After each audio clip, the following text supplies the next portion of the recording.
നമസ്കാരം. പ്രധാനമന്ത്രി നരേന്ദ്രമോദി നാളെയും മറ്റന്നാളും മലേഷ്യ സന്ദർശനം നടത്തുകയാണ്. ഫെബ്രുവരി 7, 8 തീയതികളിൽ അദ്ദേഹം മലേഷ്യ സന്ദർശിക്കും. ഇരു രാജ്യങ്ങളും തമ്മിലുള്ള ബന്ധം, അത് നയതന്ത്ര ബന്ധമായിക്കോട്ടെ, വ്യാപാര ബന്ധമായിക്കോട്ടെ, ഇവിടങ്ങളിലെല്ലാം ബന്ധം മെച്ചപ്പെടുത്തുന്ന തരത്തിലുള്ള ചർച്ചകളും മറ്റും നടക്കും എന്നാണ് അറിയാൻ സാധിക്കുന്നത്. ഇരു രാഷ്ട്ര തലവന്മാരും നിർണായകമായ വിഷയങ്ങളിൽ മേൽ ഉഭയകക്ഷി ചർച്ച നടത്തും. ഏറ്റവും പ്രധാനപ്പെട്ടത് വ്യാപാര ബന്ധമാണ്. ഇന്ത്യയും മലേഷ്യയും തമ്മിലുള്ള വ്യാപാര ബന്ധം അത് വർദ്ധിപ്പിക്കുന്നതിനുള്ള എല്ലാ സാധ്യതകളും ആരായുക എന്നതാണ് ഇന്ത്യൻ പ്രധാനമന്ത്രി നരേന്ദ്രമോദിയുടെ സന്ദർശന ഉദ്ദേശം. കാരണം ഈ അടുത്ത കാലത്തായി ഏതെങ്കിലും ഒരു രാജ്യത്തെ മാത്രം വ്യാപാരവുമായി ബന്ധപ്പെട്ട ആവശ്യങ്ങൾക്കായി ഡിപ്പെൻഡ് ചെയ്യുക എന്നത് കുറയ്ക്കുക എന്നതാണ് ഇപ്പോൾ ഇന്ത്യ സ്വീകരിച്ചിരിക്കുന്ന നയം. കാരണം 50% നികുതി അമേരിക്ക ഏർപ്പെടുത്തിയപ്പോൾ തന്നെ ഇന്ത്യൻ സമ്പദ് വ്യവസ്ഥയെ അത് പ്രതികൂലമായ ബാധിക്കും എന്നൊരു സാഹചര്യം ഉണ്ടായിരുന്നു. പക്ഷേ അതൊഴിവാക്കാനായി അമേരിക്കൻ ഡിപ്പെൻഡൻസി കുറച്ച് മറ്റു രാജ്യങ്ങളുമായി വ്യാപാര കരാറിൽ ഏർപ്പെട്ട് മറ്റ് ചെറിയ ചെറിയ രാജ്യങ്ങളുമായിട്ടൊക്കെ വ്യാപാര ബന്ധം വർദ്ധിപ്പിക്കുക, ഇതൊക്കെയാണ് ഇന്ത്യ ചെയ്തുകൊണ്ടിരിക്കുന്നത്. അതിൻ്റെ ഭാഗമായിട്ട് തന്നെയായിരിക്കും, അല്ലെങ്കിൽ അതിൻ്റെ തുടർച്ച തന്നെയായിരിക്കും ഈ മലേഷ്യൻ സന്ദർശനത്തിലും ഇന്ത്യ നിലപാട് സ്വീകരിക്കുക എന്നാണ് അറിയാൻ സാധിക്കുന്നത്.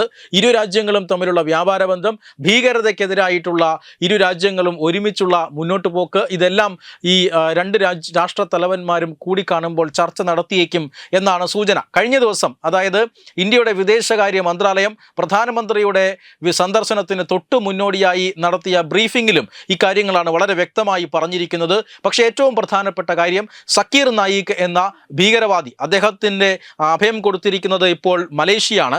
മലേഷ്യയിൽ നിന്നും സക്കീർ നായിക്കിനെ വിട്ടുകിട്ടാനുള്ള ചർച്ചകൾ നടത്തുമോ എന്ന ചോദ്യം വിദേശകാര്യ മന്ത്രാലയത്തിന് മുന്നിൽ ഈ ബ്രീഫിങ്ങിനിടെ ഉണ്ടായിരുന്നു. തീർച്ചയായും അത്തരം കാര്യങ്ങൾ ഇതിനു മുന്നേയും ആ രാജ്യവുമായി ചർച്ച നടത്തിയിട്ടുണ്ട്.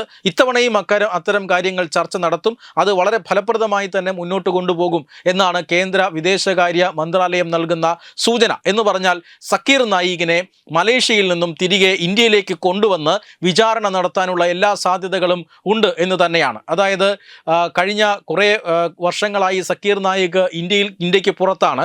ഇസ്ലാമിക മതപ്രഭാഷകൻ എന്നൊക്കെയാണ് സക്കീർ നായിക് അറിയപ്പെടുന്നത്. ഇയാൾ യഥാർത്ഥത്തിൽ ചെയ്യുന്നത് തൻ്റെ മതപ്രഭാഷണങ്ങളിലൂടെ ഇവിടുത്തെ യുവാക്കളെ വശീകരിച്ച് അവരെ ആഗോള ഇസ്ലാമിസ്റ്റ് തീവ്രവാദ സംഘടനകളിലേക്ക് റിക്രൂട്ട് ചെയ്യുക എന്നുള്ളതായിരുന്നു. ഇത്തരം സംഘടനകൾക്ക് വേണ്ടി ഫണ്ട് റൈസ് ചെയ്യുക എന്നതും ഇയാളുടെ ഒരു പ്രധാനപ്പെട്ട ജോലിയാണ്. ഇത്തരത്തിൽ തീവ്രവാദത്തെ പ്രോത്സാഹിപ്പിക്കുന്ന, തീവ്രവാദത്തിലേക്ക് യുവാക്കളെ വഴിതിരിച്ചു വിടുന്ന ഇസ്ലാമിക പ്രഭാഷകനാണ് ഇദ്ദേഹം. ഇദ്ദേഹത്തിനെതിരെ NIA കേസുണ്ട്. 2016 മണി ലോണ്ടറിംഗ് അടക്കമുള്ള കേസുകൾ ഇദ്ദേഹത്തിനെതിരെ ഉണ്ട്. അതുകൊണ്ട് തന്നെ ഇയാൾ രാജ്യം വിട്ടിരുന്നു. മലേഷ്യയിൽ ആണ് ഇയാൾ അഭയം തേടിയിരിക്കുന്നതെന്ന് മാത്രമല്ല, മലേഷ്യയിൽ നിന്ന് പാകിസ്ഥാൻ ഉൾപ്പെടെയുള്ള മറ്റു പല രാജ്യങ്ങളിലേക്കും ഈ സക്കീർ നായിക് സന്ദർശനം നടത്തുന്നതൊക്കെ നമ്മൾ കണ്ടതാണ്. പീസ് TV എന്ന പേരിൽ ഒരു TV ചാനൽ ഇയാൾ നടത്തുന്നുണ്ട്. ഈ TV ചാനൽ ഇന്ത്യയിൽ നിരോധിച്ചിരിക്കുകയാണ്. മാത്രമല്ല യൂട്യൂബ് അടക്കമുള്ള ഓൺലൈൻ മാധ്യമങ്ങളിലൂടെയെല്ലാം വലിയ രീതിയിൽ ഇപ്പോഴും തീവ്രവാദത്തിന് അനുകൂലമായ നിലപാട് സ്വീകരിക്കുകയും തീവ്രവാദത്തിലേക്ക് യുവാക്കളെ ആകർഷിക്കുന്ന തരത്തിലുള്ള പ്രവർത്തനങ്ങൾ നടത്തുകയും ചെയ്യുന്നു എന്നുള്ളതാണ്. അതുകൊണ്ട് തന്നെ ഇന്ത്യയിൽ കേസുള്ള ഇയാളെ ഇന്ത്യയിലേക്ക് കൊണ്ടുവന്ന്, മലേഷ്യയിൽ ഇപ്പോൾ താമസിക്കുന്ന ഇയാളെ ഇന്ത്യയിലേക്ക് കൊണ്ടുവന്ന് NIA കേസിൽ വിചാരണ ചെയ്ത് ജയിലിലടയ്ക്കുക എന്നതാണ് ഇപ്പോൾ ഇന്ത്യയുടെ ഏറ്റവും പ്രധാനപ്പെട്ട ലക്ഷ്യം. അതുകൊണ്ട് പ്രധാനമന്ത്രി നരേന്ദ്രമോദിയുടെ ഇത്തവണത്തെ മലേഷ്യ സന്ദർശനത്തിൽ ഈ സക്കീർ നായികിനെ ഇന്ത്യയിലേക്ക് തിരികെ എത്തിച്ച് ജയിലിലടയ്ക്കാനുള്ള ചർച്ചകളും നടക്കും എന്ന് വിദേശകാര്യ മന്ത്രാലയം സൂചന നൽകുകയാണ്. വെബ് ഡെസ്ക് തത്തുമൈ news. Brought you by Kerala AIDS control society. HIV AIDS സംബന്ധമായ സംശയങ്ങൾക്ക് 1097 എന്ന 24 മണിക്കൂറും പ്രവർത്തിക്കുന്ന ടോൾ ഫ്രീ നമ്പറിലേക്ക് വിളിക്കുക. വാട്സാപ്പിലും ഫേസ്ബുക്കിലും ഒക്കെ സ്റ്റാറ്റസ് അപ്ഡേറ്റ് ചെയ്യാറുണ്ടല്ലോ. HIV സ്റ്റാറ്റസോ HIV പിടിപെടാനുള്ള സാഹചര്യങ്ങളിൽ കൂടി അറിഞ്ഞോ അറിയാതെയോ കടന്നു പോയിട്ടുണ്ടാവാം. എന്ത് തന്നെയായാലും മുൻകൂട്ടി പരിശോധിച്ച് HIV സ്റ്റാറ്റസ് അറിയൂ. സൗജന്യ HIV പരിശോധനയും കൗൺസിലിങ്ങും ആരോഗ്യ കേന്ദ്രങ്ങളിൽ പ്രവർത്തിക്കുന്ന ICTC അഥവാ ജ്യോതിസ് കേന്ദ്രങ്ങളെ സമീപിക്കുക.